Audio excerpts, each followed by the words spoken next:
ఈ బిజినెస్ ఏదైనా మీ ఊర్లో ప్రమోషన్ చేయాలంటే అది సుమన్ టీవీతోనే సాధ్యం. ఇప్పుడే సంప్రదించండి. Hello viewers, welcome back to Suman TV. నేను మీ దిలీప్.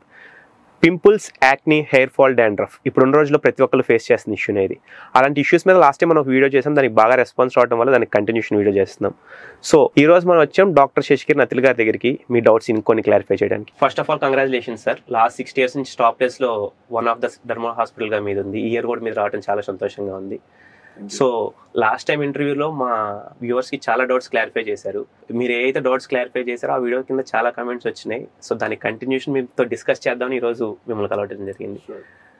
సో అందులో వచ్చిన ఫస్ట్ క్వశ్చన్ ఏంటంటే సార్, జనరల్గా ఇప్పుడు యూత్ కానీ ఎవరైనా ఏదైనా ఫేస్ చేస్తుంది అంటే యాక్నీ, ఎవరైనా పింపుల్స్ వచ్చేస్తున్నాయి అది అంటున్నారు. బట్ పాస్ట్లో చూసుకుంటే మనకు దాని గురించి అంత నాలెడ్జ్ లేదు కాబట్టి పింపుల్ అంటే పింపులే, ఈ ఏజ్లో వచ్చేస్తుంది తర్వాత పోతుంది అంటే. బట్ నాకు తెలిసిన దాని ప్రకారం ఏంటంటే యాక్నీ అనేది కూడా చిన్న ప్రాబ్లం కాదు, అదొక స్కిన్ డిసీజ్ టైప్ కూడా ఉంటుంది, చాలా సివియర్గా కూడా ఉంటుంది అంటున్నారు. అది నిజమేనా? సో మనం దానికి ఏదైనా స్టెప్స్ తీసుకోవాలి ఉంటుందా? So acne in general cosmetic ప్రాబ్లమే. అంటే మెజారిటీ ఆఫ్ టీనేజర్స్లో వచ్చేది, వచ్చి పోతుంది. నాకు కూడా చిన్నప్పుడు యాక్నీ వచ్చింది, మీకు కూడా వచ్చే ఉంటుంది. అప్పట్లో పెద్ద ట్రీట్మెంట్ తీసుకోకపోయినా పెద్ద ఎవడు పట్టించుకునేవాడు కాదు.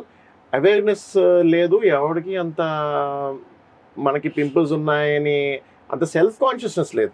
ఇప్పుడు ఈ మొబైల్స్ సెల్ఫీ జనరేషన్ వచ్చింది కాబట్టి ఏంటంటే అయ్యో నా ఫేస్ మీద పింపుల్ ఉందని చూసుకుంటున్నాం. ఎంతమంది అద్దంలో మొహం కూడా చూసుకునేవాడు కాదు ఆ టైం చాలా చిన్నప్పుడు. ఇప్పుడు ఏంటంటే అందరూ చూసుకుంటున్నారు కాబట్టి యాక్నీ వస్తే, పింపుల్స్ వస్తే వెంటనే డాక్టర్ దగ్గర పరిగెడుతున్నారు. అదే ఏదో ట్రీట్మెంట్ ఏదో వెతుక్కున్నారు నెట్లో ఏదో ఒకటి. బట్ యాక్నీలో గ్రేడ్స్ ఉంటాయి. ఇప్పుడు సివియర్ యాక్నీ ఉంటుంది, severe acne, nodular cystic acne అంటాం. కొన్ని ఒక టైప్ ఆఫ్ యాక్నీలో జాయింట్ పెయిన్స్ కూడా వస్తాయి, ఆర్థరైటిస్ వస్తుంది, అది సివియర్ వేరియంట్ అనమాట, డిసీజ్ అంటాం. అయితే ఇది ఏంటంటే మెజారిటీ ఆఫ్ యాక్నీ ఏంటంటే మైల్డ్ టు మోడరేట్ కేసెస్ ఉంటాయి. అంటే మనకి మామూలుగా 1-2 పింపుల్స్ వచ్చి తగ్గిపోవడం, అది మచ్చ కూడా పడదు కొంతమందికి. అయితే అది మైల్డ్ యాక్నీ, అది ట్రీట్మెంట్ చేయకపోయినా పెద్ద నష్టమేం లేదు. మనకి చిన్నప్పుడు చెప్పిందే వర్తిస్తుంది, ఫేస్ ఫ్రీక్వెంట్గా వాష్ చేసుకుని పెట్టుకున్నాం. ఇంకా సివియర్ గ్రేడ్స్ ఉంటాయి, అది కన్నాలు పడిపోయి మచ్చలు పడిపోయి ఫేస్ కొంచెం అది పర్మనెంట్గా పాడైపోతుంది అన్నమాట. అలాంటి దానికి ఖచ్చితంగా ట్రీట్మెంట్ తీసుకోవాలి. అంటే ఇప్పుడు యాక్నీ వచ్చినప్పుడు మనకు ఎలా తెలుస్తుంది ఇది సివియర్ గ్రేడ్ అవుతుంది, నార్మల్ గ్రేడ్ అవుతుంది? అంటే మనం ఐడెంటిఫై చేయడానికి ఏమైనా స్పెసిఫిక్ సిమ్టమ్స్ ఏమైనా ఉంటుందా, మనం డాక్టర్కి కలవాలి అని? డెఫినెట్గా. సో చెప్పాం కదా, ఇప్పుడు కన్నాలు పడితే, ఓకే, పింపుల్స్ వల్ల మనకి కన్నాలు పడితే, అది తగ్గినప్పుడు కన్నం పడుతుంటే ఖచ్చితంగా you have to consult doctor. ఎందుకంటే that is an indication for tablets అనమాట. ఓకే, మామూలుగా మచ్చలు పడుతున్నాయి అనుకోండి, ఓకే మచ్చలు అసహ్యంగా ఉండొచ్చు.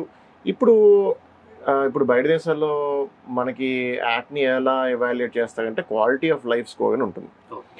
అంటే ఇప్పుడు క్వాలిటీ ఆఫ్ లైఫ్ అన్నది సబ్జెక్టు. ఇప్పుడు చూడండి, నాకు పెద్ద బంగ్లా ఉండొచ్చు, కారు ఉండొచ్చు, అన్నీ ఉండొచ్చు, నా క్వాలిటీ ఆఫ్ లైఫ్ పూర్ ఉండొచ్చు. అంటే నాకు దానివల్ల హ్యాపీనెస్ లేదు, ఏదో ప్రాబ్లం ఉంది నాకు.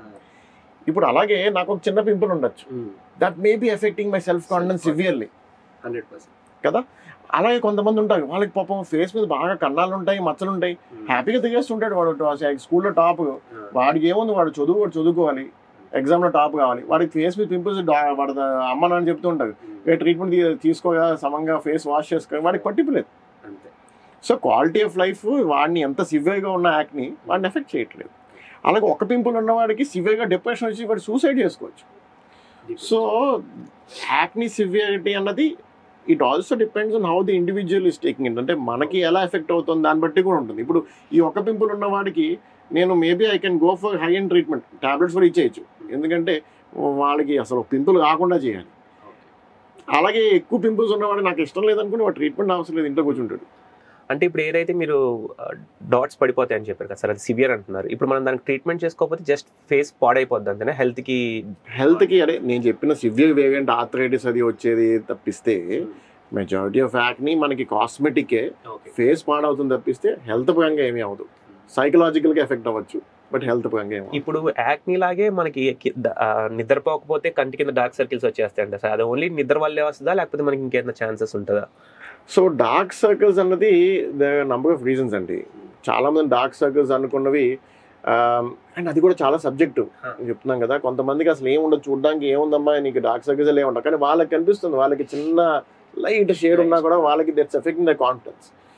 అది చాలా మంది కాన్స్టిట్యూషనల్, అంటే శరీర తత్వంలో ఏంటంటే కొంచెం ఐస్ దగ్గర స్కిన్ పల్చగా ఉంటుంది కదా, పల్చగా ఉన్నప్పుడు ఒకటి ఆడవాళ్ళకి ఎస్పెషల్లీ కాటికి పెడుతూ ఉంటారు, కాటికి పెట్టినప్పుడు సమంగా క్లీన్ చేయరు, చీప్ క్వాలిటీ కాటికి ఉందనుకోండి, అది ఎస్పెషల్లీ చిన్న స్కిన్ ఫోల్డ్స్ ఉంటాయి, మన ఐ స్కిన్ చిన్న చాలా పలచగా ఉంటుంది కాబట్టి కడుక్కున్నప్పుడు అది ఫుల్గా కడగబడదు, ఆ స్కిన్ ఫోల్డ్స్లోకి నలుపు వెళ్ళిపోయి చిన్న నలుపు వస్తుంది. అది సింపుల్, అసలు డార్క్ సర్కిల్సే కాదు, that is because of regular Kajal use. రెండోది చిన్న సంకెన్ ఐస్ ఉంటాయి కొంతమందికి, కళ్ళు లోతుగా ఉంటాయి. కళ్ళు లోతుగా జెనెటిక్గా స్వతహాగా ఉండొచ్చు, నిద్రపోకపోయినా ఉండొచ్చు, మనకి ఏమైనా లోపల డిసీజ్ ఉండొచ్చు, థైరాయిడ్ ప్రాబ్లమ్స్ ఉండొచ్చు, కిడ్నీ లివర్ ప్రాబ్లమ్ ఉండొచ్చు, కళ్ళు లోతుకి వెళ్తాయి కదా. కళ్ళు లోతుకి వెళ్తే నిద్ర లేకపోతే కళ్ళు లోతుకి వెళ్తాయి కదా, అది కూడా ఉంది. సో కళ్ళు లోతుకి వెళ్ళింది నిజంగా డార్క్ సర్కిల్స్ కాదు, ఐ షాడో ఎఫెక్ట్. ఇప్పుడు మనకి ఏదైతే ఐబీ ఉందో లైట్ పైనుంచి పడుతాం అనుకోండి, కళ్ళు లోతుగా ఉన్నట్టు షాడో వచ్చి ఇక్కడ నల్లగా వస్తుంది, అదొకటి ఉంటుంది. So that is one more reason. ఇంకోటి చాలా మంది డస్ట్ ఎలర్జీ ఉంటుంది. డస్ట్ ఎలర్జీ ఉన్నప్పుడు కళ్ళు ఫ్రీక్వెంట్గా రుద్దుకుంటూ ఉంటాయి, ఎందుకంటే కళ్ళు వాటరింగ్ వస్తుంది, ముక్కు కూడా వాటరింగ్ వస్తుంది. సో కళ్ళు ఫ్రీక్వెంట్గా అది రుద్దుకోవడం వల్ల ఈ ఫ్రిక్షన్ ఏదైతే ఉంటుందో, ఫ్రిక్షన్ ఎక్కడైతే ఉంటుందో స్కిన్ డార్కన్ అవుతుంది. చూడండి మన నకల్స్, ఎల్బోస్ ఎక్కడైతే ఫ్రిక్షన్ ఉంటుందో అలాగే ఈ ఫ్రిక్షన్కి డార్కన్ అవుతుంది. సో ఇలాగా the number of reasons for dark circles. అది స్పెసిఫిక్గా మనం కాజ్ చూసుకుని దానికి స్పెసిఫిక్గా ట్రీట్మెంట్. డార్క్ సర్కిల్స్ అనే దానికి ఒక రీజన్ కాదంటారు, మల్టిపుల్ రీజన్స్ అంటున్నారు. బట్ జనరల్గా ఇప్పుడు నేను ఉన్నాను, నా కంటి కింద డార్క్ సర్కిల్ వచ్చేసింది అనుకోండి, రోలర్స్ ఉంటాయి, ఆ రోలర్స్ రాసుకుంటే మన డార్క్ సర్కిల్ తగ్గిపోతుంది అని చెప్పి మనం అవి వెళ్ళి కొనుక్కొని వచ్చేస్తాం. సో అవి రాసుకున్నందువల్ల సిమిలర్ కాకపోయినా ప్రాబ్లమ్ ఏమైనా ఉంటుందా, లేకపోతే మనం యూస్ చేస్తే దాని వల్ల ప్రాబ్లమ్ ఏముంది? చేసుకోవచ్చు. అంటే జనరల్గా మీరు అండర్ ఐ క్రీమ్స్ జనరల్గా ఏంటంటే ప్రస్తుతానికి ఎవడు దానికి స్టెరాయిడ్స్ కనిపెట్టలేదు, కానీ ప్రాబ్లం ఏంటి, ఫెయిర్నెస్ క్రీమ్స్ రాసేసుకున్నాను అనుకోండి. ఇప్పుడు నేను పేర్లు చెప్పచ్చు, ఎందుకంటే అవి ఓపెన్గా వాళ్ళు స్టెరాయిడ్స్ వాడేస్తుంటారు. మైఫేర్ అని ఉంటుంది, వాళ్ళు పేపర్లో ఫుల్ పేజ్ అడ్వర్టైజింగ్ కూడా వేసేస్తుంటాడు. ఇలాంటివి ఏంటంటే మైఫేర్ అన్నది దాంట్లో స్టెరాయిడ్ వాడేస్తాడు. యాక్చువల్గా స్టెరాయిడ్ ఉన్న cream you should not sell it without prescription లేక నమ్మకూడదు. అలాంటివి మీరు కంటి దగ్గర వేస్తారు అనుకోండి, కన్నుకి ఎఫెక్ట్ వస్తుంది. అది నాట్ ఓన్లీ స్కిన్ డ్యామేజ్ చేస్తుంది, అది కన్ను కూడా ఎఫెక్ట్ వచ్చేస్తుంది. సో అలాంటివి కాకుండా మామూలు అండర్ ఐ రోల్స్ అన్నీ కూడా నాకు తెలిసి ప్రస్తుతానికి మార్కెట్లో ఎవడో స్టెరాయిడ్ దాంట్లో పెట్టి దించలేదు, దించేసే ఫ్యూచర్లో చెప్పలేం, కానీ ప్రస్తుతానికి ఉన్నవైతే సేఫే. అంటే ఇప్పుడు యాక్చువల్గా మీరు ఐ కెన్ ఎఫెక్ట్ అంటే నాకు ఇప్పుడు గుర్తొచ్చింది సార్. 3 days బ్యాక్ నేను బైక్ మీద ట్రావెల్ చేసేసరికి నాకు ఫేస్ అంతా డార్క్ అయిపోయిందని చెప్పి నేను మాస్క్ యూజ్ చేశాను అనమాట. నేను ఆ మాస్క్ అప్లై చేసుకుంటున్నప్పుడు నాకు కళ్ళు మంట పుట్టి వాటర్ వచ్చినాయి. సో అది నాకు ఎఫెక్ట్ అంటారా, లేకపోతే అది హెవీ కెమికల్ వల్ల అలా అనిపిస్తుంది? సో జనరల్గా ఈ మాస్క్స్తోని సాలిసిలిక్ యాసిడ్ కానీ, లాక్టిక్ యాసిడ్ కానీ, గ్లైకాలిక్ యాసిడ్ ఇలాంటివి ఉంటాయి. సో ఆబ్వియస్లీ అవి కొంచెం కంట్లోకి వెళ్ళాయి అనుకోని మంట పుడుతుంది. అది మోస్ట్ ఆఫ్ దీస్ మాస్క్స్ ఏంటంటే మనకు మైల్డ్ పర్సంటేజ్లోనే ఉంటుంది. సో మాస్క్స్ ఇన్ జనరల్ సేఫే, వాడుకోవడం నష్టం అయితే పెద్ద లేదు. అంటే పొగకాలం నలుగు పెట్టుకోవాలి, గట్టిగా నలుగు పెట్టిన అదే ఎఫెక్ట్, అంటే పై పొగ మనకి డస్ట్ అది ఊడుతుందని. సో సేఫే, పర్లేదు. బట్ అది కెమికల్ కొంచెం ఎక్కువ లీచ్ అయితే అది స్వెట్టింగ్ వల్ల కానీ వాటర్ లోపలికి వెళ్తే కళ్ళు మండుతాయి మాకు ఆఫీస్. ఇప్పుడు మీరు అన్నట్టే హాస్టల్ థింగ్స్కి వద్దాం సార్. ఇప్పుడు ఫ్రెండ్స్ అన్న షర్ట్స్ కానీ చేంజ్ చేసుకుంటుంటాం, వాళ్ళది మనం వేసుకోవడం జరుగుతుంది, చేయకూడదు. ఇప్పుడు ఎలర్జీ ఉన్నప్పుడు అవుతుందా లేదా, అసలు మనం అసలు ఆ ఐడియా అనేది కరెక్ట్ కాదంటారా? అసలు బట్టలు షేర్ చేసుకోవడం కాన్సెప్టే తప్పు, అది అసలు తీసేసేయాలి కాన్సెప్ట్. హాస్టల్ అన్నాక ఇప్పుడు మెయిన్ అసలు ఉండకూడదు, అదే మెయిన్ ప్రాబ్లం మాకు. మెజారిటీ ఇప్పుడు తామర ఉందనుకోండి, ఇంతకు ముందు గైడ్ లైన్స్ ప్రకారం చూసుకుంటే బుక్స్లో వాటిలోని తామరకి ఒక ట్యాబ్లెట్ ఒక 100 mg డోస్లో, అంటే ట్యాబ్లెట్ పేయగలని చెప్పట్లేదు, అవసరం లేదు కూడా, 100 mg డోస్లో ఒక 1 week 10 days తగ్గిపోయిందండి తామర. ఇప్పుడు అదే ట్యాబ్లెట్ 100 కాకుండా 400 mg ఇచ్చి, దాంతోపాటు ఇంకో ట్యాబ్లెట్ ఇచ్చి, దాంతోపాటు క్రీములు కూడా ఇచ్చి 1 నెల ఇస్తే కానీ తగ్గట్లేదు తామర. ఎందుకు? ఇది హాస్టల్స్లో ఈ డిసీజ్ పెరిగిపోయి రెసిస్టెన్స్ వచ్చేసింది. అంతేకాదు హాస్టల్స్లో ఒకళ్ళ నుంచి ఒకళ్ళ డిసీజ్ సివియారిటీ పెరిగిపోతుంది, అంటే అందరికీ వచ్చేసింది. ట్రీట్మెంట్ తీసుకునే వాళ్ళు ఎఫోర్డ్ చేయలేరు. ఇంతకుముందు 1 week తగ్గేది నిలబడుతుందా? పాపం వాళ్ళు 1 week డబ్బులు ఉంటాయి వాళ్ళ దగ్గర తీసుకోవడానికి, 1 week తీసుకుంటారు. 1 week తీసుకుంటే ఏమవుతుంది, ఈలోగా క్రిములకి రెసిస్టెన్స్ వచ్చేస్తుంది అనమాట. యాంటీబయాటిక్ అయినా యాంటీఫంగల్ అయినా ఫుల్గా కోర్స్ వాడి క్రిములు చచ్చిపోయిన వరకు వాడితే కానీ దానికి రెసిస్టెన్స్ బాగా వచ్చేస్తుంది.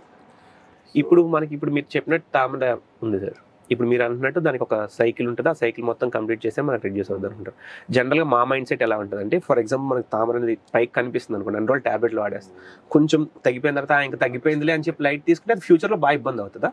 ఫ్యూచర్లో బాగా తగ్గదు, మళ్ళీ వచ్చేస్తుంది. వీటిల్లో ఒక ట్యాబ్లెట్ ఆపిన 10 days వచ్చేస్తుంది. ఓకే, అదే కాకుండా మళ్ళీ ట్యాబ్లెట్ పని చేయకపోవచ్చు. ఓకే, మీకు వదిలేసారు ట్యాబ్లెట్ కొంచెమే, దానికి ఏంటో ట్యాబ్లెట్ అంటే ఏంటో దానికి క్రిములకు ఇచ్చి వచ్చింది, రెసిస్టెన్స్ వచ్చేసి దానికి వెంటనే రెసిస్టెన్స్ బాగా సొంగ ఇస్తే రెసిస్టెన్స్ బాగా పెరిగిపోతుంది దానికి. సో మళ్ళీ అదే ట్యాబ్లెట్ ఇస్తే పని చేయకపోవచ్చు దానికి, అది ప్రాబ్లం. ట్రీట్మెంట్ నెక్స్ట్ లెవెల్కి వెళ్ళిపోయినట్టు, అప్పుడు మళ్ళీ ఇంకా ఎక్స్ట్రా డోస్ ఇవ్వాలి. మీరు అదే ఫుల్ కోర్స్ అదే ముందే వాడేసారు అనుకోండి, మళ్ళీ అది కాదు, వచ్చే అవకాశం తక్కువ ఉంటుంది కదా. సో జనరల్గా మనం లాస్ట్ దాంట్లో కూడా ఎక్కువ ఈ స్కిన్ గురించి మాట్లాడాం, కానీ మెయిన్ ఆఫ్ వ్యవసాయం పడుతుందంటే హెయిర్ సార్. ఇప్పుడు మెయిన్ ప్రాబ్లమ్ వచ్చేసి అందరూ ఎక్కువ ఫీల్ అవుతుంది, సాఫ్ట్వేర్ ఎంప్లాయీస్ కానీ స్టూడెంట్స్ కానీ అంటే హెయిర్ ఫాల్. సో ఇప్పుడున్న జనరేషన్స్కి ఏంటంటే ఎవరికైనా, అది స్టూడెంట్స్కి అయినా కానివ్వండి, ఎంప్లాయీస్కి అయినా కానివ్వండి, మెయిన్ స్ట్రెస్. అది వర్క్ స్ట్రెస్ అవనివ్వండి, చదువుకోవడం కానివ్వండి, ఏదైనా స్ట్రెస్ ఫీల్ అవుతుంది. నిజంగా ఈ స్ట్రెస్ వల్ల హెయిర్ లాస్ ఉంటుంది అంటారా? డెఫినెట్గా స్ట్రెస్ వల్ల నంబర్ ఆఫ్ స్కిన్ కండిషన్సే కాదు, ఈవెన్ డయాబెటీస్ అనుకోండి, బీపీ అనుకోండి, ఏదైనా కూడా stress is one of the most important aggravating factor. దానివల్ల పెరుగుతాయి. నేను సో మన లైఫ్ స్టైల్ మ్యాటర్స్ సార్. అంటే పొద్దున్న ఈ టైంకి లేవాలి, నైట్ ప్రాపర్ స్లీప్ ఉండాలి, ప్రాపర్ డైట్ తీసుకోవాలి, ఇది కూడా డెఫినెట్గా మ్యాటర్ అవుతుంది. ఎందుకు అవ్వదు? ఇప్పుడు మీకు నైట్స్ చేసే వాళ్ళు ఉన్నారనుకోండి, సాఫ్ట్వేర్ కంపెనీస్లో నైట్స్, అదే యూఎస్ కంపెనీస్లో వర్క్ చేసే వాళ్ళు డెఫినెట్గా వాళ్ళ సైకిల్ అంతా కంప్లీట్ డిఫరెంట్ ఉంటుంది, వాళ్ళ ఫుడ్ ప్యాటర్న్ డిఫరెంట్గా ఉంటుంది. That love at all on the body. వాళ్ళకే ఎక్కువ ఉంటుంది పాపం, డార్క్ సర్కిల్స్ కానీ, యాక్నీ కానీ, ఇవన్నీ కూడా వాళ్ళకి లైఫ్ స్టైల్ చేంజెస్ వల్ల వస్తుంటాయి. సో రెగ్యులర్ లైఫ్ స్టైల్కి మీరు yoga, meditation, exercise, eating healthy diet, బయట ఎక్కువ తినకపోవడం, జంక్ ఫుడ్ తక్కువ తినడం, ఇవన్నీ they make a big difference. ఇప్పుడు హెల్దీ లైఫ్ స్టైల్ అనుకుంటున్నాం సార్. ఫర్ ఎగ్జాంపుల్ ఒకళ్ళు వర్కౌట్ చేస్తున్నారు అనుకోండి, జనరల్గా మాకు తెలిసింది ఏంటంటే ఇప్పుడు వాళ్ళు హెల్దీ లైఫ్ స్టైల్ ఫాలో అవుతున్నారు, ఫ్రూట్స్ తీసుకుంటున్నా కూడా మనం టెస్టోస్టెరాన్ ఎక్కువ రిలీజ్ అవుతుంది. మనం తీసుకునే దాంట్లో కూడా అది ఎక్కువ లెవెల్స్లో తీసుకుంటాం అనమాట. సో టెస్టోస్టెరాన్ ఎక్కువ తీసుకోవడం వల్ల మనకి హెయిర్ లాస్ అనేది ఉంటుందా? టెస్టోస్టెరాన్ తీసుకోవడానికి పాసిబిలిటీ లేదు. మీరు అంటే ఏంటి, అంటే మనం క్రియాటిన్ తీసుకుంటాం కదా sir, creatine certain level of testosterone ఉంటుంది. లేదు సార్, క్రియాటిన్లో టెస్టోస్టెరాన్ డైరెక్ట్గా ఉండదు. Creatine is purely protein. Creatine is a muscle protein అనమాట. So it only helps in muscle building. But having said that, చాలామంది జిమ్కి వెళ్ళే వాళ్ళు, ఎస్పెషలీ ఈ ట్రైనర్స్ దగ్గర పనిచేసే వాళ్ళు, లేదా బాడీ బిల్డింగ్ చేసేవాళ్ళు, వాళ్ళు కొన్ని ప్రోడక్ట్స్ తీసుకోవచ్చు. దాంట్లో ఎనబాలిక్ స్టెరాయిడ్స్ అంటాం, అంటే లాంటివి కలిపి ఈధర్ మిక్స్ అయిపోయి ఉంటాయి. వాళ్ళకి బెటర్ రిజల్ట్ కోసం ఆ జిమ్ వాళ్ళు అమ్ముతూ ఉంటారు. దాంట్లో ఇంగ్రీడియంట్లు రాయకపోవచ్చు దాంట్లో, బట్ దాంట్లో రిజల్ట్ వస్తుంది, వాడికి బాడీ బిల్డ్ అవుతుంది కాబట్టి వాడు అదే కొంటాడు. ఆ ట్రైనర్ దగ్గర ఎక్కడో వాడు అదే కొంటాడు. సో ఈ క్రియాటిన్లో ఏముండదు, ప్యూర్ క్రియాటిన్ పౌడర్, మనకి మల్టీవిటమిన్ పౌడర్లు ఏముండదు, దాంట్లో ఏముండదు. బట్ డెఫినెట్గా మీకు నాన్ లేబుల్డ్ కొంచెం ఈ బ్రాండెడ్ కానివి ఏమైనా ఉన్నాయనుకోండి, వాటిలో కొన్ని అనబాలిక్ స్టెరాయిడ్స్ కలిపే ఛాన్స్ ఉంది. స్టెరాయిడ్స్ కూడా వేసుకుంటారు కదా, athletes take steroids for body builders. So దీనివల్ల డెఫినెట్గా మీకు బాడీ ఎక్కువ అయ్యే ఛాన్స్ ఉంది. ఇప్పుడు డాండ్రఫ్ పట్టడానికి అసలు మెయిన్ రీజన్స్ ఏంటి సార్? దాన్ని ఒకవేళ ఇన్ కేస్ మనకి డాండ్రఫ్ ఎఫెక్ట్ అయిపోతే దానికి చిన్న హోమ్ రెమెడీస్ ఉంటాయి మనకి ఇవి క్లియర్ ఆఫ్ చేసుకోవడానికి స్టార్టింగ్ స్టేజ్లోనే? సో డాండ్రఫ్ అనేది చిన్న ఫంగస్ ఇన్ఫెక్షన్, ఈస్ట్ అంటాం దాన్ని. అది ఎందుకు వస్తుంది? చెమ్మ వల్ల వస్తుంది. ఏ ఫంగస్ అయినా చెమ్మ కదా, మనకి ఎక్కడైనా ఫంగస్ చెదపట్టిందంటే అది అదే వుడ్కి ఫంగస్ పట్టినా అది చెమ్మ. సో ఇది dust, sweating, pollution, oil secretion. So ఈ టీనేజ్లో జనరల్గా బాడీలో ఆయిల్ సెక్రేషన్ ఎక్కువ ఉంటుంది, ఎస్పెషలీ మనకి తల మీద ఆయిల్ సెక్రేషన్ ఎక్కువ ఉంటుంది. సో ఆ వాళ్ళకి ఎక్కువ డాండ్రఫ్ వస్తుంది. అలాగే చెమట ఎక్కువ పడుతుంది, బయట తిరుగుతారు, పొల్యూషను, డస్ట్, ఇవన్నీ ఏంటంటే అక్యుములేట్ అవుతాయి. సో డాండ్రఫ్ ఉన్న వాళ్ళు ఫస్ట్ ఆఫ్ ఆల్ రోజు తలస్నానం చేయాలి. చాలామందికి ఏంటంటే తలస్నానం చేస్తే వెంట్రుకలు ఊడిపోతాయి అని అపోహ ఉంటుంది, అందుకే చేయరు, డాండ్రఫ్ ఎగిరిపోతుండదు పక్క నుంచి. సో తలస్నానం చేయడం వల్ల జుట్టు ఊడిపోదు, ఫస్ట్ మేజర్ అపోహ, అది పోగొట్టాలి. తలస్నానం చేయడం వల్ల డాండ్రఫ్ తగ్గుతుంది, డాండ్రఫ్ తగ్గితే జుట్టు ఊడడం ఆగుతుంది. ఇంకా డాండ్రఫ్ ఎక్కువ ఉంటేనే జుట్టు ఊడుతుంది. ఎందుకు జుట్టు ఊడదు అంటే, ఇప్పుడు రోజు మనం మొహం కడుక్కుంటాం, గడ్డ ఊడిపోతుందా? ఊడిపోదు. తలస్నానం ఎందుకు తల ఎందుకు ఊడాలి?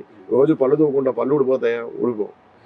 సో లూజ్గా ఉన్న వెంట్రుకలు ఇవాళ కాకపోతే రేపైనా ఊడుతాయి. సో రోజు తలస్నానం చేసాం అనుకోండి, మీకు ఒక 20 వెంట్రుకలు, రోజుకు 20 వెంట్రుకలు ఊడుతున్నాయి. 2 రోజులకు ఒకసారి చేశారు 40 అవుతాయి, 3 రోజులకు ఒకసారి చేశారు 120 అవుతాయి. సో ఇది ఎలా ఉందంటే ఒక విషస్ సైకిల్ అంటాం ఇంగ్లీష్లోని. ఏంటంటే ఇప్పుడు రోజు చేస్తాడు, చూస్తాడు, అది కొంచెం డాండ్రఫ్ ఉందని చెప్పి ఆపుతాడు. తలస్నానం చేసినప్పుడల్లా ఈసారి లేట్ చేస్తాడు, జుట్టు ఊడుతోందేమో అని. 20 వెంట్రుకలు ఊడే చూశాడు, లేట్ చేశాడు, అమ్మో కొంచెం చూద్దామని. 3వ చేసాక 120 ఊడే, అమ్మ తలస్నానం చేయడం వల్ల 120 వెంట్రుకలు ఊడిపోయి తలస్నానం చేయకుండా ఉందా అనుకుంటాడు అనమాట. ఆ తలస్నానం చేయకపోవడం కాదు, చేయకపోవడం వల్ల ఎక్స్ట్రా అది అక్యుములేట్ అయ్యి, ఆ డెడ్ హెయిర్ అంతా అక్యుములేట్ అయ్యి అది ఊడింది అంతే. అంటే ఇప్పుడు చాలా మంది యూట్యూబ్ డాక్టర్స్ వచ్చేస్తున్నారు కదా సార్, తలకు నిమ్మకాయ పెట్టుకోండి మీకు డాండ్రఫ్ పోతుంది, ఎగ్ వైట్ పెట్టుకోండి డాండ్రఫ్ పోతుంది, లెమన్ అండ్ ఆయిల్ పెట్టుకోండి మీకు డాండ్రఫ్ తగ్గిపోద్ది అంటారు. సో ఇవన్నీ వర్కౌట్ అవుతుంది? అవన్నీ పెద్ద వర్కౌట్. ఇంకా ఆయిల్ డెటర్మెంట్ చెప్పాను కదా, ఆయిల్ వల్లే మనకి డాండ్రఫ్ ఎక్కువ అవుతుంది. సో డాండ్రఫ్ ఉన్న వాళ్ళు ఇన్ఫాక్ట్ ఆయిల్ పెట్టద్దని చెప్తాను, అసలు వాడద్దు. ఎందుకు ఆయిల్ అక్కర్లేదు, మీకు డాండ్రఫ్ ఉందంటేనే ఆయిలీ స్కాల్ప్ ఉన్నట్టు అంటాం. న్యాచురల్గా ఆయిల్ ఉంది, మళ్ళీ ఆయిల్ పెట్టేందుకు. మీకు డ్రై హెయిర్ ఉందనుకోండి పెట్టుకోండి, అది కూడా ఆయిల్ పెట్టుకుంటే ఎక్కడ జుట్టుకు పెట్టుకోవాలి, లోపల మాడు గాసే ఎక్కలేదు. మీకు తలస్నానం, మీకు ఆయిల్ పెట్టుకున్నా తలస్నానం చేసే ముందు 1 గంట 2 గంటల ముందు పెట్టుకుని వాష్ చేసుకుంటే ఇట్స్ ఓకే. అదే డే టైం ఫుల్గా పెట్టేసుకున్నాం అనుకోండి మామూలుగా ప్రాబ్లం లేదు. డాండ్రఫ్ ఉన్న వాళ్ళు పెట్టుకున్నారంటే డాండ్రఫ్ ఎక్కువ అవుతుంది గ్యారంటీగా. సో ఇప్పుడు కొంతమంది నైట్ ఆయిల్ పెట్టేసుకుని ఓవర్ నైట్ పడుకొని మార్నింగ్ హెడ్ వాష్ చేస్తుంటారు.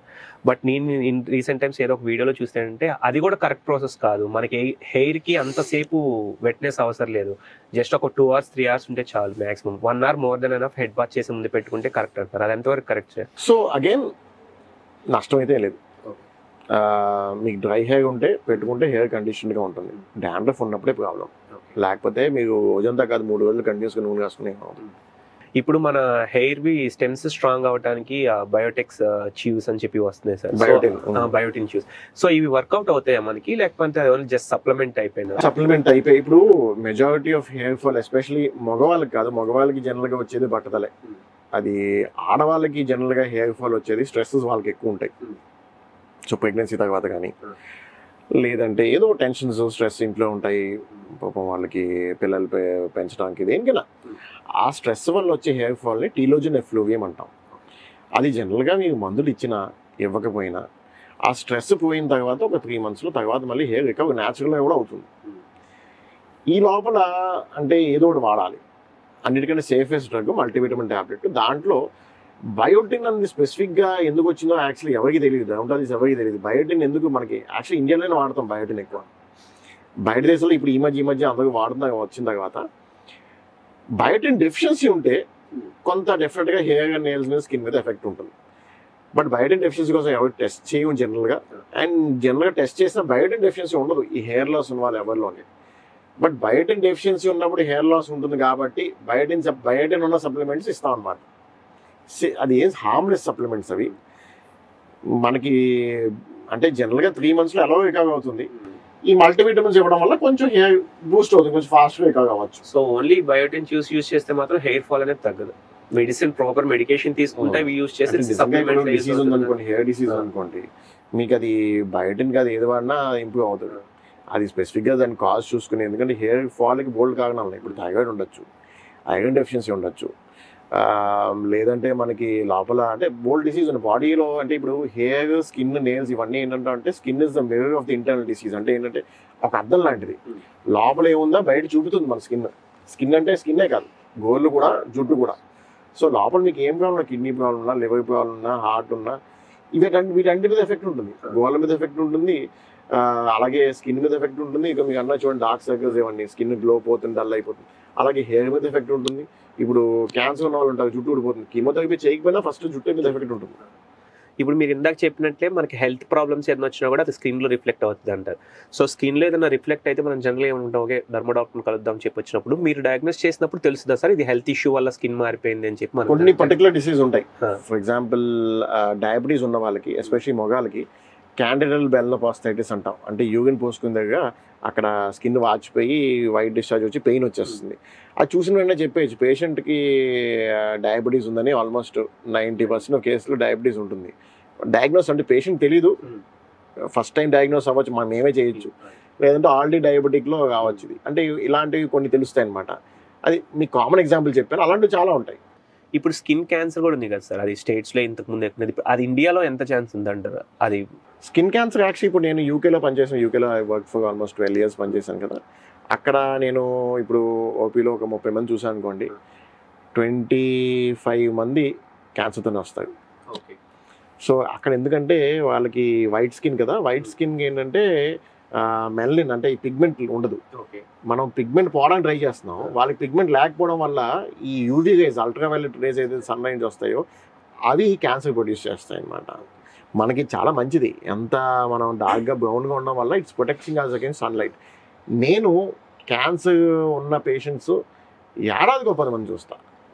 అదే అక్కడ నేను ఒక 30 మంది ఓపీ చూస్తే 25 మంది వాళ్ళే. ఇప్పుడు చూసుకుంటే మనకి ఏ ఇవన్నీ వచ్చేసినాయి కదా, సో అవి మనకి ఎంతవరకు యూజ్ అవుతాయి అంటారు? ఏ మీ కాస్మెటాలజీ దాంట్లో కూడా యూజ్ అవుతుంది అంటారా? డర్మోకి, వీటికి ఏ డాక్టర్కి పేషెంట్ అనేది మనకు గూగుల్ చూసే డిసైడ్ అయిపోతాం సార్, ఏ దాకా అవసరం లేదు. జస్ట్ అంటే ఇప్పుడు మనకి మిషనరీ ఉంది కదా సార్, ఇప్పుడు మీరు స్కిన్ డయాగ్నోస్ చేస్తారు, మిషనరీ ఉంది, ఇప్పుడు మనం మాన్యువల్ గా సెట్ చేసుకోవాలి. ఇప్పుడు ఏ వచ్చిన తర్వాత ఏంటంటే మనం స్కిన్ డిసీజ్ ఇదని టైప్ చేసి మనం అది ఆటోమేటిక్ గా మనకి సెట్ చేసుకుంటుంది కదా, అట్లా ఏమన్నా అప్డేట్ వచ్చింది? ఏఐ మాకు డిసీజ్ డయాగ్నోసిస్ లో మనకి చదువుకుందని బట్టి అండి, ఏఐ వల్ల నాకు ట్రీట్మెంట్ కానీ డయాగ్నోస్ కానీ మాగదేమి చెప్పాలంటే, నా నాలెడ్జ్ బట్టే నేను చదువుకుందని బట్టి. మిషనరీ మెకానిజం ఏఐలో మిషనరీ ప్రస్తుతానికి స్కిన్ లో పెద్ద ఏమి స్పెసిఫిక్ గా ఏమి కాలేదు, ఉన్నాయి బయట దేశాల్లో కానీ they not up to the mark. ఇప్పుడు అంతెందుకు, ఇప్పుడు ఒకే పేషెంట్ని ఇద్దరు డర్మటాలజిస్ట్ ట్రైన్ డర్మటాలజిస్ట్ చూస్తేనే ఒపీనియన్ డిఫరెన్స్ ఉండొచ్చు. ఏ ఇలా చెప్పేస్తుంది, ఏం ట్రైన్ చేసేది మేమే కదా, మేమే ట్రైన్ చేయాలి. మేము ట్రైన్ చేసి నేను ఒకలాగా ట్రైన్ చేసి ఆయన ఇంకోలా ట్రైన్ చేస్తే దానికి కన్ఫ్యూజన్ ఏదో ఒకటి తప్ప ఆన్సర్గా చెప్తుంది, కరెక్ట్ ఆన్సర్ చెప్పదు. సో ఆ device is only as good as the person who is programming it. Programmer బట్టే కదా మనం ఎలా ప్రోగ్రామ్ చేస్తామో దాన్ని బట్టే అది చెప్పగలదు, దానికంటూ దానికి వదలలేదు, బ్రెయిన్ లేదు దానికి. సో ఇప్పుడు ఉన్నాయి, ఇప్పుడు ఎక్స్రేలో అనుకోండి, రేడియాలజీలోని ఏఐ ఉంది, అది ఇప్పుడు ఈసీజీ ఉంది కదా, మనకి ఈసీజీలో అబ్నార్మల్ కాదు ఈసీజీ చెప్తుంది మెషిన్, బట్ అది ఎప్పుడు 99% తప్పే, అది రైట్ కాదు అది. అలాగే ఇప్పుడు ఎక్స్రే కూడా, సిటీ స్కాన్ కూడా రీడ్ చేయగలిగే ఏఐ ఉంది, బట్ అవి కూడా యూ నీడ్ మనిషి కావాలి దానికి.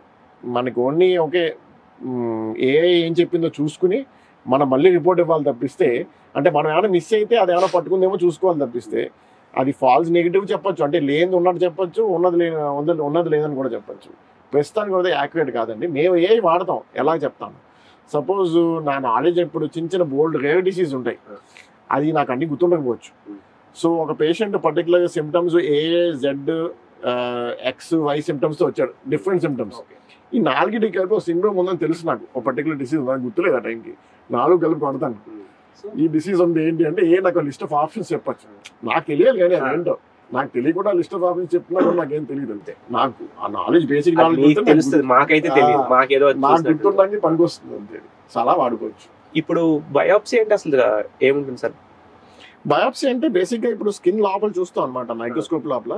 ఇప్పుడు పైన ఈ పైలే ఎపిడెమిస్ అంటాం, పైన ఒక 10 to 11 సెల్ థిక్నెస్ ఉంటుంది, అది దాని లోపల డర్మిస్ అంటాం. డర్మిస్ లో ఏంటంటే ఈ కనెక్టివ్ టిష్యూ అంటాం అనమాట, దాంట్లో బ్లడ్ వెసల్స్, నర్వ్స్ ఇవన్నీ ఉంటాయి. సో కొన్ని డిసీజ్ ఓన్లీ ఎపిడర్మిస్ అంటే పైన ఉన్న చర్మాన్ని ఎఫెక్ట్ చేస్తాయి, కొన్ని డిసీజ్ డర్మిస్నే లోపల ఎఫెక్ట్ చేస్తాయి, కొన్ని లోపల ఫ్యాట్ని ఎఫెక్ట్ చేస్తాయి, దాని కింద ఫ్యాట్, కొన్ని మూడింటిని ఎఫెక్ట్ చేస్తాయి, కొన్ని దీంట్లో రెండింటిని ఎఫెక్ట్ చేస్తాయి. సో దీన్ని బట్టి ఆ ప్యాటర్న్ రికగ్నిషన్ బట్టి we can diagnose different diseases తాలూకు అది ఏంటో మనం చెప్పొచ్చు అనమాట. ఇప్పుడున్న ప్రెసెంట్ డేస్లో చూస్తుంటే హీరోస్ కానీ హీరోయిన్స్ కానీ లేకపోతే ఇన్ఫ్లుయెన్సర్స్ కానీ body fillers like lip fillers చేసుకోవడం కానీ, నోస్ కానీ, బాడీ ఫిజిక్ బాగా కనపడటానికి కానీ సో చూస్తున్నారు. సో అది డర్మటాలజిస్ట్ వరకు ఎంతవరకు అవుతుంది సార్? అది ఎంతవరకు సేఫ్, మనం దానికి కన్సిడర్ చేయొచ్చా లేదా? మీరు ఏదైనా అవసరం లేనిది కాస్మెటిక్ చేసుకున్నారు అంటే రిస్క్ అయితే ఉంటుంది. అది మీరు ట్రైన్డ్ వాళ్ళదే చేసుకుంటే కొంచెం రిస్క్ తక్కువ.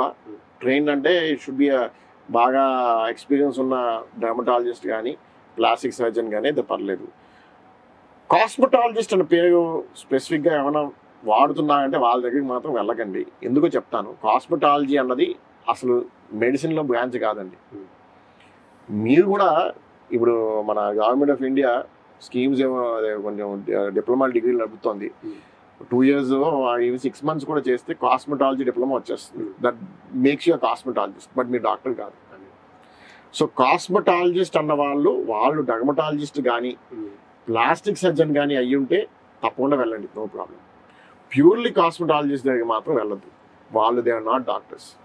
ఇప్పుడు లిప్ ఫిల్లర్స్ ఇవి ఉన్నాయి కదా సార్, ఇప్పుడు మనం ఒకసారి ఫిల్ చేయించుకుందాం, బట్ మనకు ప్రీవియస్ లుకే బాగుంటుంది అనిపిస్తుంది. అంటే ఫిల్ చేసుకున్నాక నాకు ఇది బాగాలేదు, నాకు previous. So is there any chance sir మళ్ళీ మనం నార్మల్ అయిపోవడానికి? ఉన్నాయండి, లిప్ ఫిల్లర్స్ కరిగించేవి ఉన్నాయి, ఇంజెక్షన్స్ ఉన్నాయి, కానీ అవి దే నాట్ 100%. ఒకసారి జనరల్గా ఇవి పెట్టేసిన తర్వాత జనరల్గా మోస్ట్ లిప్ ఫిల్లర్స్ ఇప్పుడు మనం పెట్టేది with in 6 months to 1 year dissolve అయిపోతాయి. సో అది వెయిట్ చేయడమే. లేదు ఇప్పుడు మనం చూసాం కొంతమంది యాక్ట్రెసెస్ కొంతమంది చేయించుకుని బాగుండగా లిప్స్ వాచిపోయి ఉంటారు, వాళ్ళు ఇమీడియట్గా ఇంజెక్షన్స్ తీసుకుంటారు. ఆ ఫీల్డ్లో ఉన్న వాళ్ళు చేయించుకుంటే కొంత తగ్గుతుంది, సైజ్ తగ్గుతుంది, బట్ జనరల్గా విత్ టైం అది రిజాల్వ్ అవుతుంది. ఇప్పుడు వాళ్ళదే ఉంటుంది కదా సార్ పర్మనెంట్ మేకప్ అని, సమ్ థర్మల్ లైట్ ట్రీట్మెంట్స్ ఇవన్నీ లైఫ్ స్టైల్లో ఇన్వాల్వ్ చేసుకోవచ్చు sir? Does it really matters మన లైఫ్ స్టైల్లో? నేను జనరలీ యూకేలో ఐ టేకెన్ కోర్సెస్ అండ్ అక్కడ కూడా నేను బోటాక్స్ ఫిల్లర్స్ ఇవన్నీ ఇచ్చానండి. But I'm not a fan of injecting something external into your skin. ఇప్పుడు మీరు పర్మనెంట్ మేకప్ అన్నారు. పర్మనెంట్ మేకప్ అంటే ఏం లేదు, ఇట్స్ టాటూ. పచ్చబొట్టు పెట్టుకోవడం మంచిదా కాదా అంటే అది కూడా ఎక్స్టర్నల్ థింగే మళ్ళీ వేసుకునేది. సో నన్ను అడిగితే పచ్చబొట్టు జనరల్గా ఇంతకుముందు మీకు పెట్టుకుని ఉండి మీకు పడుతోంది అంటే fine, well and good. But face మీద గట్రా పచ్చబొట్లు ఏమి పెట్టుకోకండి. మామూలుగా డిజైన్ కోసం మీకు అందంగా ఉన్న కోసం ఎక్కడో కాలు మీద చేతి మీద పెట్టుకున్నా బాగానే ఉంది. ఫేస్ మీద రియాక్షన్ వచ్చింది, ఆ పచ్చబొట్టుకి ఎప్పుడైనా రియాక్షన్ కావచ్చు. మీ కాలు మీద పడినా ఇంత ముందు వేసుకుందే పడినా కూడా ఎక్కడైనా పచ్చబొట్టుకి రియాక్షన్ అయితే కావచ్చు, అది మీ చేతిలో లేదు. వచ్చిందంత మాత్రం ఈ మార్గమే. దాన్ని ఏమి మనం ఎంత లేజర్ చేసినా ఏం చేసినా సరే దాన్ని రివర్స్ చేయలేం, పాడైపోతుంది స్కిన్ పర్మనెంట్గా. ఇప్పుడు చాలా మంది చూసుకుంటే స్కిన్ డిసీజ్ ఏదైనా వచ్చినా కానీ ఫస్ట్ డర్మా డాక్టర్ దగ్గరికి వచ్చే కంటే హోమియోపతి కానీ లేకపోతే పల్లెటూరులో అయితే నాటు వైద్యం అని చెప్పి దీనికి వెళ్తారు. జనరల్గా మనం ఏమన్నా అడిగితే పేరెంట్స్ కానీ ఏదన్నా ఎందుకు మా డాక్టర్స్ దగ్గరికి వెళ్ళట్లేదు అంటే వాళ్ళు స్టెరాయిడ్స్ ఇస్తారు, అది ఒంటికి మంచిది కాదంట. అది నిజంగా కాదా సార్? స్టెరాయిడ్స్ మన ఒంటికి సెట్ అవుతుంది, మనం ఓన్లీ స్టెరాయిడ్స్ కావాలనే ఇస్తాము. సో స్టెరాయిడ్స్ డెఫినెట్గా లాంగ్ టర్మ్ మంచిది కాదు, అది మేము ఇవ్వం, అంటే డర్మటాలజిస్ట్ ఇవ్వడు. బట్ కొన్ని డిసీజ్ స్టెరాయిడ్స్ ఇవ్వాలి, ఇస్తే కానీ తగ్గదు. అది ఇస్తే మేము ఎన్నాళ్ళు ఇస్తాం, ఒక 1 week 2 weeks ఇస్తాం. క్రీమ్స్ వాడుకోవచ్చు, క్రీమ్స్ ఏమవుతుంది. కానీ చెప్పాను కదా, ఇప్పుడు మైఫేర్ అన్న క్రీమ్లో స్టెరాయిడ్ లేదు, జనాలకు తెలియదు, వాడేస్తూ ఉంటారు. అది ఎక్సెస్ వాడడం వల్ల వచ్చిన సైడ్ ఎఫెక్ట్ చూసుకుని స్టెరాయిడే వాడకూడదంటే అవ్వదు, అది మీరు తప్పు వాడేది. తప్పు వాడింది చూసుకుని మీరు వాడాల్సిన చోట వాడకపోతే ఎలాగా? ఇప్పుడు కత్తుంది, టమాటాలు పోయింది, దాంతో మనిషిని పొడి చేసిన వాళ్ళు మాత్రమే టమాటాలు కూడా పోయిద్ది అంటే అవ్వదు కదా. మామూలు టమాటాలు కోసుకోవాలి. అలాగే స్టెరాయిడ్స్ అన్ని చోట అన్ని కండిషన్ ఇప్పుడు యాక్నీ ఉంది, స్టెరాయిడ్స్ ఏమో, టీబీ ఉంది, లెప్రసీ ఉంది, స్కిన్ క్యాన్సర్ ఉంది, బోల్డ్ కండిషన్స్ ఉన్నాయి, దాంట్లో స్టెరాయిడ్స్ ఏమో. స్టెరాయిడ్స్ ఇచ్చే కండిషన్స్ కొన్ని ఉంటాయి, వాటిని ఇన్ఫ్లమేటరీ స్కిన్ డిసార్డర్స్ అంటాం. అంటే ఇప్పుడు ఎగ్జిమా అని కానీ, లోపస్ ఎరిథెమటోసిస్ అని కానీ, పెంఫిగస్ కానీ, కొన్ని స్పెసిఫిక్ ఎలర్జీస్, కొన్ని స్కిన్ ఎలర్జీస్, వాటికి స్టెరాయిడ్ చేస్తాం. అది కూడా మోతాదులో మేము చూసుకుని కరెక్ట్ డోస్లో మీ వెయిట్ బట్టి, పేషెంట్ బట్టి, ఏజ్ బట్టి, మీకు షుగర్ ఉందా లేదా చూసుకుని, ఇవన్నీ పారామీటర్స్ అని చూసుకుని ఒక డర్మటాలజిస్ట్ ఇస్తాం అన్నమాట. మేము చాలా ఏదైనా మందు ఇవ్వాలంటే 10 సార్లు ఆలోచిస్తామండి, ఉట్నే ఇచ్చాము. ఇప్పుడు ఇన్ఫ్లమేటరీ స్కిన్ డిసీజ్ అన్నారు కదా సార్, దాంట్లో కూడా లాంగ్ టర్మ్ ఉండదు, జస్ట్ సర్టెన్ టైం అంటే 1 month. కొన్ని డిసీజెస్ లాంగ్ టర్మ్ ఉంటాయి, వాళ్ళకి స్టెరాయిడ్స్ లాంగ్ టర్మ్ ఇవ్వం. వాళ్ళకి అంటే స్టెరాయిడ్ స్పేరింగ్ ఏజెంట్స్ అని ఉంటాయి, మెథోట్రెక్సేటన్ కానీ, సైక్లోస్పోయిన్, బోల్డ్ మిగతా డ్రగ్స్ ఉంటాయి, అవి ఇస్తాం. స్టెరాయిడ్స్ ఇనీషియల్గా ఇచ్చినా కూడా ఈ లాంగ్ టర్మ్ ఇన్ఫ్లమేటరీ డిసార్డర్స్ కొన్ని ఉంటాయి, వాళ్ళకి స్టెరాయిడ్ కానీ వేరే ఇస్తాం. స్టెరాయిడ్ అయితే లాంగ్ టర్మ్ అసలు మేము ఇవ్వం. సో ఫైనల్గా మీరు మా వ్యూవర్స్కి చెప్పేది ఏంటి సార్, అంటే జనరల్ రొటీన్ ఇది ఫాలో అయితే బాగుంటుంది అనేది ఏదన్నా ఒక టిప్ మీ సైడ్ నుంచి? ఏ టిప్ అయినా అది మీ ఇష్టం. ఓకే, ఏ టిప్ అయినా అయితే రెగ్యులర్గా ఎక్సర్సైజ్ చేయండి, టైం నిద్రపోండి, టైం తినండి, బయట ఫుడ్లు వీనేంత మటుకు ఆయిల్ ఫుడ్స్ ఎస్పెషలీ మానుకోండి, ఫ్రూట్స్ వెజిటబుల్స్ బాగా తిని, యోగా, మెడిటేషన్, రెగ్యులర్ ఎక్సర్సైజ్, దీనికి మించింది ఇంకేం లేదు. మీ బెస్ట్ స్కిన్ రొటీన్ అదే. మీరు ఏదో పూసేసుకోవడం వల్ల, రాసేసుకోవడం వల్ల మీకు గ్లో కాదు. Healthy mind leads to healthy body. చెప్పాం కదా, skin is a reflection of internal disease and also me mind కూడా. మీ మైండ్ హ్యాపీగా ఉండి మీ బాడీ హెల్దీగా ఉంటే ఆటోమేటిక్గా స్కిన్ రిఫ్లెక్ట్ అవుతుంది, మీకు ఏదో రాసే ఎక్కర్లేదు దానికోసం. Thank you sir, thank you so much me valuable time మాకు ఇచ్చినందుకు. చూసారుగా వ్యూవర్స్, హెల్దీ స్కిన్ ఉండాలంటే కేవలం స్కిన్ కేర్ రొటీన్ ఫాలో అయితే సరిపోదు, proper food and proper sleep ఉంటేనే హెల్దీ లైఫ్ స్టైల్ ఉంటుంది, కేవలం స్కిన్ కేర్ రొటీన్ కాదు. మరిన్ని ఇలాంటి వీడియోస్ కోసం సబ్స్క్రైబ్ టు సుమన్ టీవీ.